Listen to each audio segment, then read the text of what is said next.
The laughter echoed across the Naval Amphibious Base Coronado as Lieutenant Samantha Mercer stepped off the bus with 47 male SEAL candidates. Chief Petty Officer Hayes shook his head dismissively. She won't last a week. But the combat medic who had saved lives under fire in Syria carried secrets that would silence every doubter.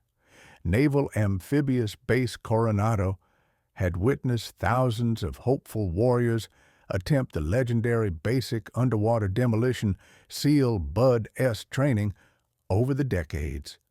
But never had it seen anything quite like the arrival of Lieutenant Samantha Mercer on a sweltering July morning in 2023.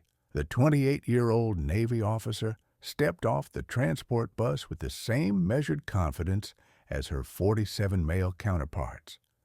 But her presence represented a seismic shift in military tradition that had some celebrating progress and others predicting disaster.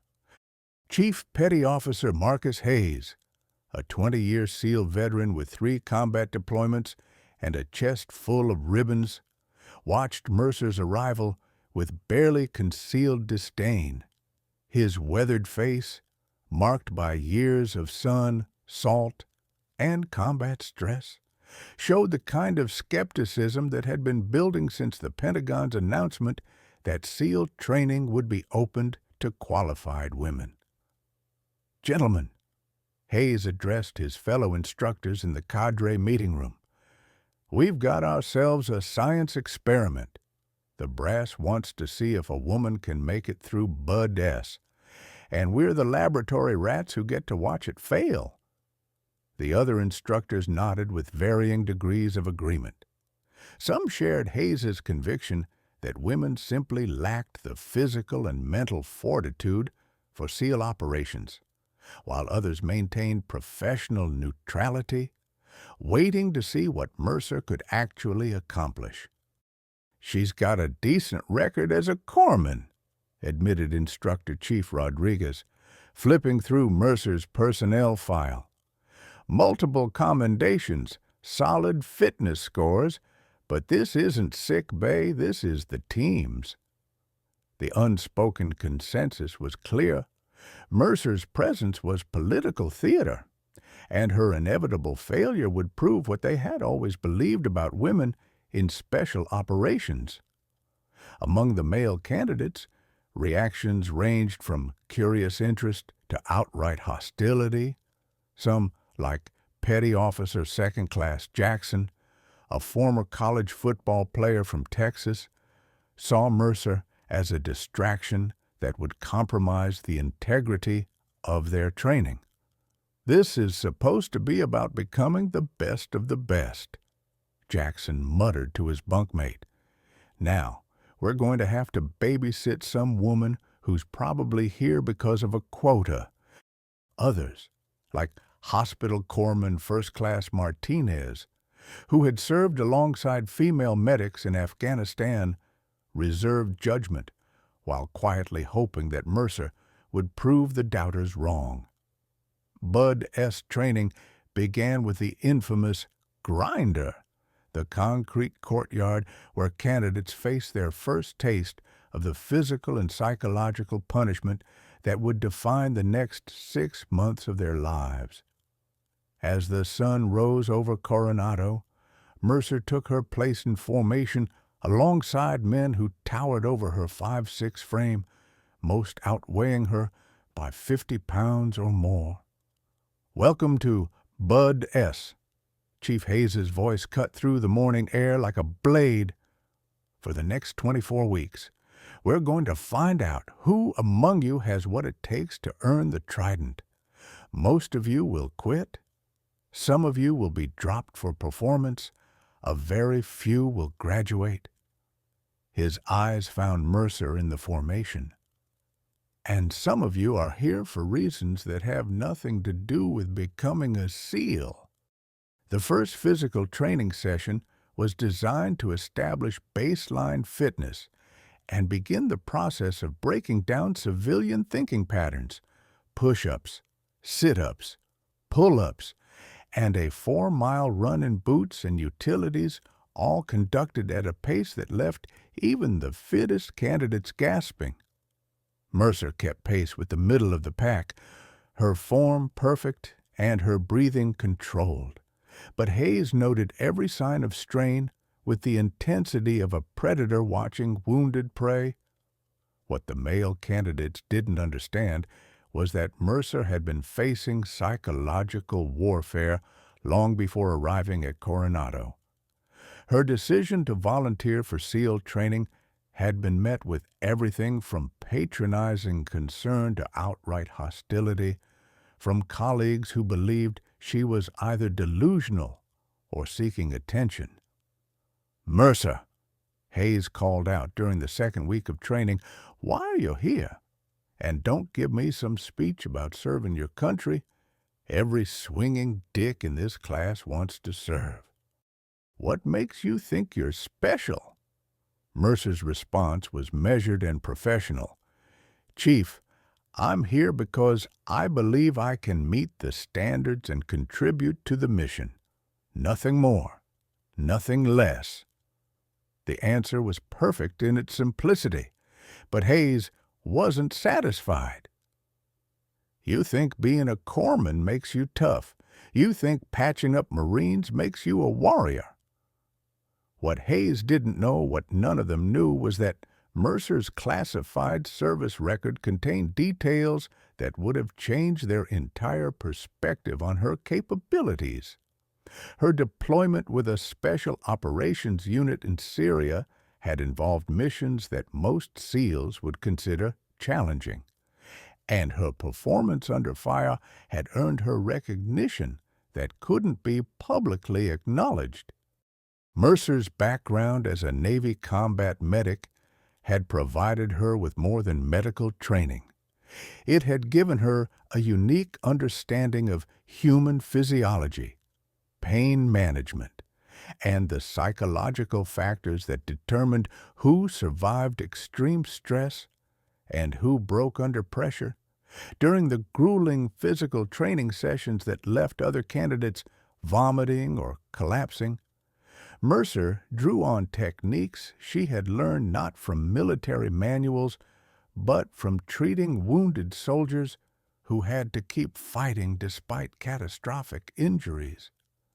She understood how to compartmentalize pain, how to maintain focus when her body was screaming for relief, and how to push through barriers that seemed insurmountable.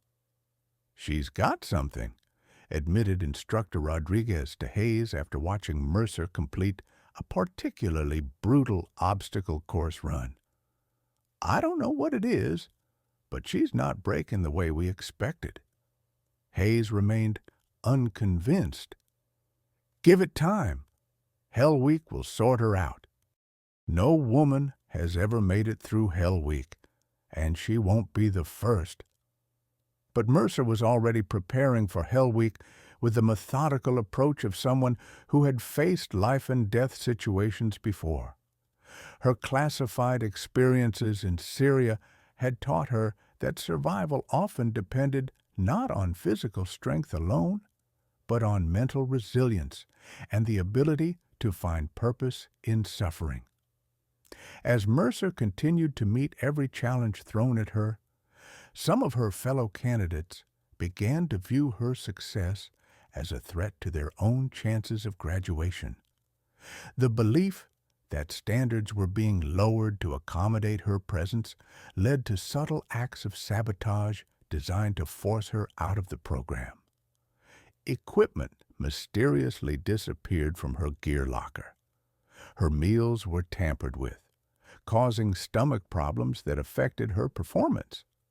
Sleep deprivation, already a standard part of Bud S training, was made worse by accidental disruptions during her limited rest periods. "Someone's messing with my gear," Mercer reported to her boat crew leader, Petty Officer First Class Thompson, a former Marine who had initially been skeptical of her presence but had grown to respect her competence. "You sure you're not just losing track of things?" Thompson asked, though his tone suggested he suspected otherwise. "I'm sure," Mercer replied, "but I'm not asking for special treatment. I just wanted you to know in case it affects the boat crew's performance." Thompson's respect for Mercer increased with her response. She wasn't seeking protection or making excuses. She was taking responsibility for potential impacts on the team while quietly documenting the harassment. During a particularly intense training evolution in the fourth week, one of the candidates, Seaman Recruit Williams, suffered what appeared to be a heart attack during a long-distance swim. As instructors scrambled to coordinate medical response, Mercer was already in the water, swimming toward Williams with the powerful strokes of someone who had trained for exactly this type of emergency. "Williams is in cardiac arrest," Mercer reported as she reached the struggling candidate. Without waiting for permission, she began administering CPR while treading water, a skill that required extraordinary physical conditioning and medical expertise. "Get a corpsman out there," Hayes shouted, but Mercer was already performing advanced life support procedures that went far beyond basic first aid. "I've got him stabilized," Mercer called out as rescue swimmers reached her position. "Pulse is weak but steady. He needs immediate transport to medical." Williams survived because of Mercer's quick action and advanced medical skills, but the incident also revealed capabilities that weren't in her official training record. Her performance under pressure, her advanced medical knowledge, and her ability to function effectively in life-threatening situations made it clear that she was far more than just a motivated candidate trying to prove a point. The rescue of Williams marked a turning point in how Mercer was perceived by both instructors and fellow candidates. Her actions had saved a life, demonstrating that her presence in the program wasn't just about breaking barriers, it was about bringing valuable skills and experience that could benefit the entire team. "Mercer," Chief Hayes said during a private conversation after the incident, "that was some impressive work out there. Where did you learn advanced cardiac life support?" Mercer's response was carefully measured. "Navy medical training, Chief, plus some additional courses I took on my own time." What she didn't mention was that her additional courses had included classified training with special operations medics who worked in environments where traditional medical evacuation wasn't possible. Her ability to perform advanced medical procedures under extreme stress had been honed during missions that officially didn't exist. "You saved Williams' life," Hayes continued. "That counts for something in my book." The grudging respect in Hayes's voice was echoed by other instructors who had witnessed Mercer's performance. She was no longer seen as a political experiment or a diversity initiative. She was recognized as a competent professional who belonged in the program based on her abilities rather than her gender. As the class approached Hell Week, the legendary 5.5-day ordeal that eliminated more candidates than any other phase of Bud-S training, Mercer intensified her preparation with the systematic approach of someone who understood that survival depended on both physical conditioning and mental preparation. Her classified experiences in Syria had taught her that the human body could endure far more punishment than most people believed possible, but only if the mind remained focused on a purpose greater than personal comfort. For Mercer, that purpose was honoring a promise she had made to fallen comrades who would never have the chance to earn their trident.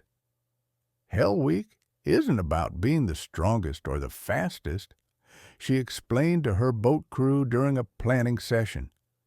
It's about refusing to quit when everything in your body and mind is telling you to give up. Her boat crew, initially skeptical of being led by a woman, had come to trust her judgment and leadership. They had seen her perform under pressure, had witnessed her save William's life, and had observed her consistent competence throughout the training program. "We're going to get through this together," Mercer told them. "No one gets left behind, and no one quits on my watch." Hell Week commenced at sunset on a Sunday with the traditional breakout, a chaotic explosion of gunfire, explosions, and shouting designed to shock candidates into the nightmare that would define the next 132 hours of their lives. Mercer and her boat crew were immediately thrust into a world where sleep became a luxury measured in minutes. Food was scarce, and every muscle in their bodies screamed for relief. "Welcome to Hell Week." Chief Hayes's voice boomed over the chaos. "For the next 5.5 days, you will be cold, wet, sandy, and miserable. You will question every decision that brought you to this place. Most of you will quit." The first night involved continuous physical training, boat races in the frigid Pacific Ocean, and obstacle course runs that pushed candidates beyond their perceived limits. Mercer's boat crew struggled with the weight of their inflatable boat as they carried it over their heads for miles of beach runs, but her steady leadership kept them focused on the mission rather than their discomfort. "Stay together," Mercer called out as exhaustion began to take its toll on her crew. "We move as a team. We succeed as a team." By dawn, 3 candidates had already rung the bell that signified their withdrawal from the program. The psychological pressure was as intense as the physical demands, with instructors constantly reminding candidates that they could end their suffering with 3 simple bell rings. Wednesday of Hell Week brought the evolution known as Around the World, a grueling boat race that circumnavigated Coronado Island in the open ocean. Mercer's boat crew was already depleted by injuries and exhaustion, and the 12-mile paddle through rough seas pushed them to the absolute limit of human endurance. "I can't do this anymore," gasped Petty Officer Jackson, the former football player who had initially questioned Mercer's presence in the program. "My shoulders are destroyed and I can't feel my hands." Mercer could see that Jackson was approaching complete physical breakdown, but she also knew that quitting now would haunt him for the rest of his life. Drawing on her experience, treating wounded soldiers who had to keep fighting despite their injuries, she began coaching Jackson through pain management techniques that went beyond anything taught in standard military training. "Jackson, listen to me," Mercer said, her voice cutting through his despair. "The pain you're feeling right now is temporary. The regret of quitting will last forever. We're going to get through this together." Her words, backed by the credibility she had earned through weeks of consistent performance, gave Jackson the strength to continue. But Mercer knew that her own reserves were nearly depleted, and the most challenging evolutions of Hell Week were still ahead.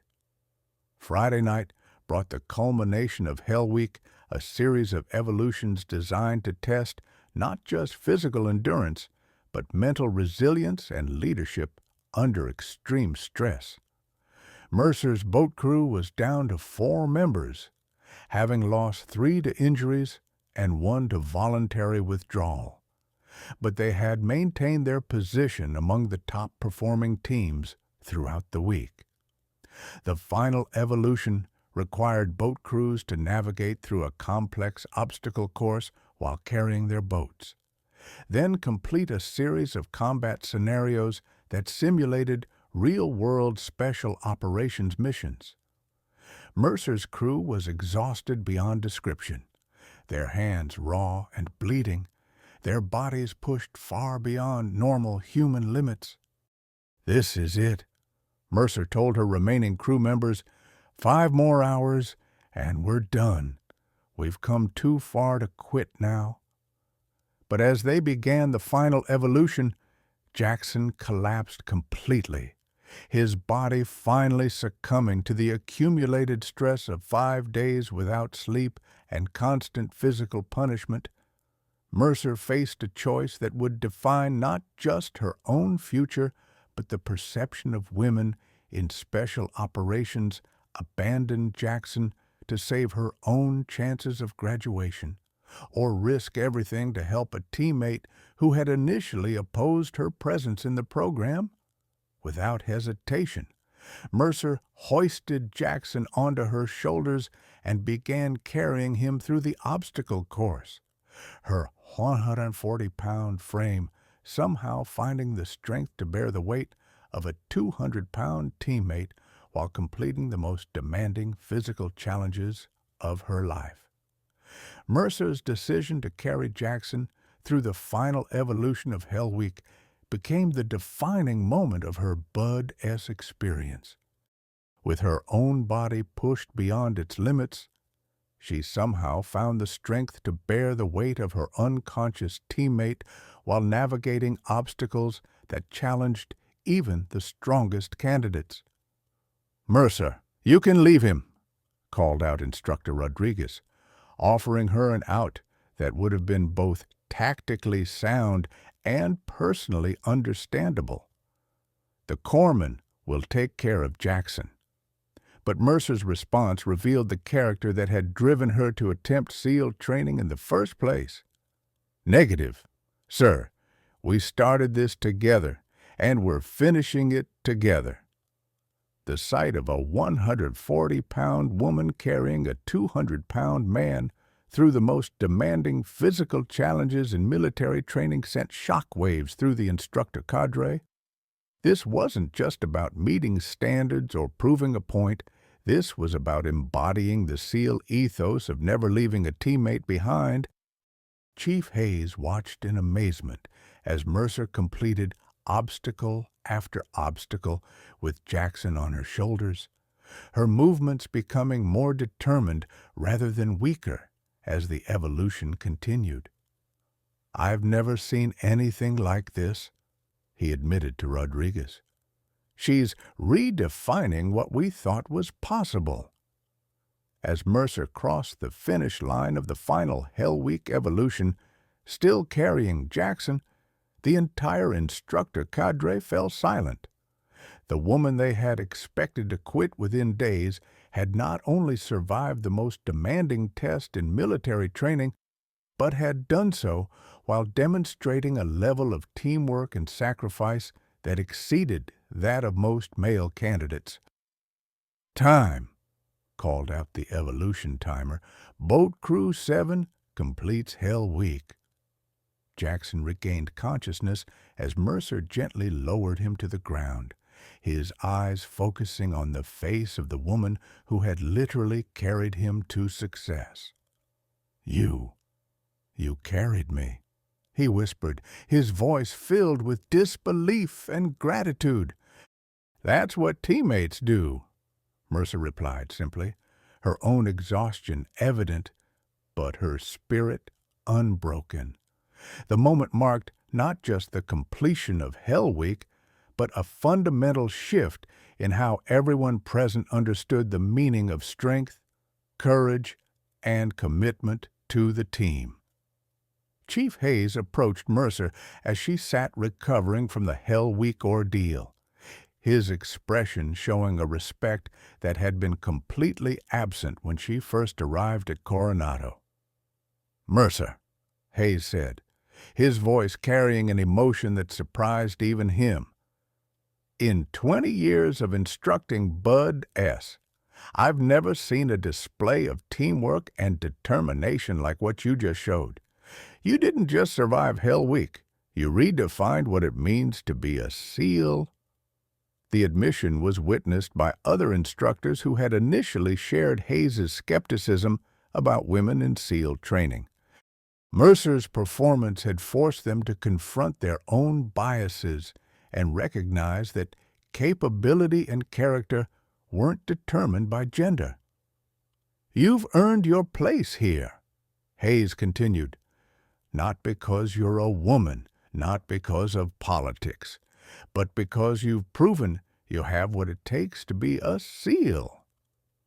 As Mercer progressed through the remaining phases of Bud S. training, her exceptional performance and leadership capabilities caught the attention of senior officers who had access to her complete service record, including the classified portions that detailed her deployment with Special Operations Units in Syria. Captain Sarah Mitchell, the commanding officer of Naval Special Warfare Group 1, called Mercer to her office for a private meeting that would reveal the full scope of her background and explain her extraordinary capabilities. "Lieutenant Mercer," Captain Mitchell began, "I think it's time we discussed your actual qualifications for this program. Your classified service record makes for very interesting reading." Mitchell opened a file marked with security classifications that indicated access was restricted to only the highest levels of command. Operation Desert Phoenix, Syria, 2021-2022. Embedded with a Joint Special Operations Task Force conducting direct action missions against high-value targets. The revelation explained everything about Mercer's performance that had puzzled her instructors: her advanced medical skills, her ability to function under extreme stress, her tactical knowledge, and her psychological resilience all made sense in the context of classified combat operations that had tested her in ways that even Bud S. training couldn't replicate. "You were the primary medical officer for a 12-man special operations team," Captain Mitchell continued, reading from the classified file. "During an 18-month deployment, you participated in 47 direct action missions, treated 23 combat casualties under fire, and received the Navy Cross for actions during a mission to rescue captured American personnel. The Navy Cross was the service's second highest decoration for valor, awarded only for extraordinary heroism in combat. The fact that Mercer had earned this recognition while serving in a classified capacity explained why her fellow Bud S. candidates and instructors had been unaware of her true qualifications. "The mission that earned you the Navy Cross," Mitchell said, "involved treating and evacuating wounded Special Operations personnel while under sustained enemy fire for 6 hours. You performed multiple life-saving surgeries in a combat zone while coordinating air support and managing tactical communications." The final piece of Mercer's story emerged as Captain Mitchell read from the casualty reports of her classified deployment. 3 members of your Special Operations team were killed during your final mission in Syria: Staff Sergeant Rodriguez, Petty Officer First Class Thompson, and Hospital Corpsman Second Class Williams. The names hit Mercer like physical blows, bringing back memories of friends and teammates who had died in her arms despite her best efforts to save them. But Mitchell's next words revealed the driving force behind Mercer's determination to complete SEAL training. According to the mission debrief, you made a promise to your fallen teammates that you would earn your SEAL Trident in their honor. You told them that their sacrifice would not be forgotten and that you would carry their memory with you into the teams.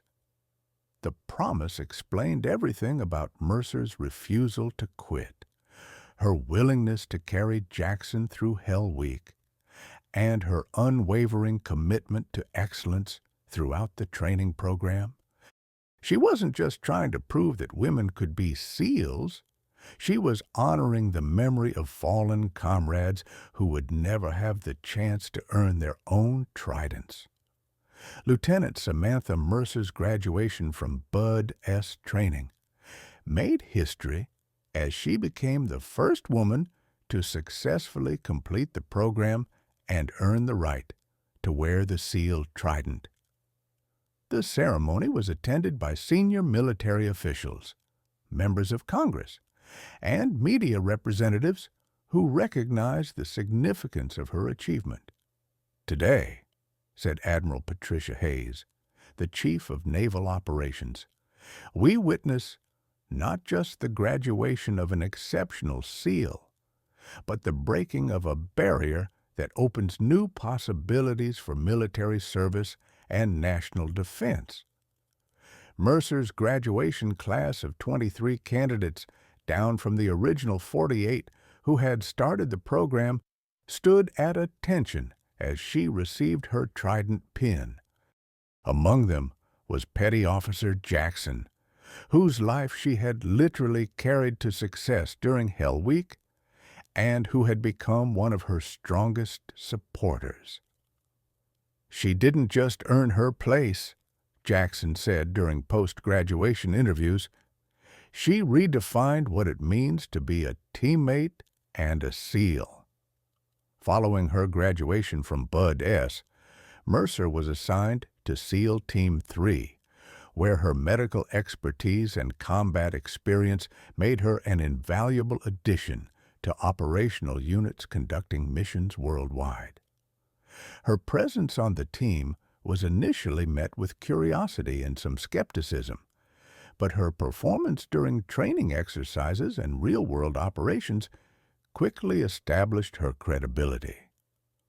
Mercer brings capabilities that we've never had before, said Commander Robert Martinez, her team leader. Her medical skills are at the level of a trauma surgeon.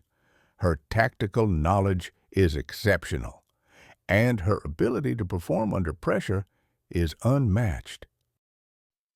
Mercer's first operational deployment took her back to the Middle East, where her language skills, cultural knowledge, and medical expertise proved crucial to mission success.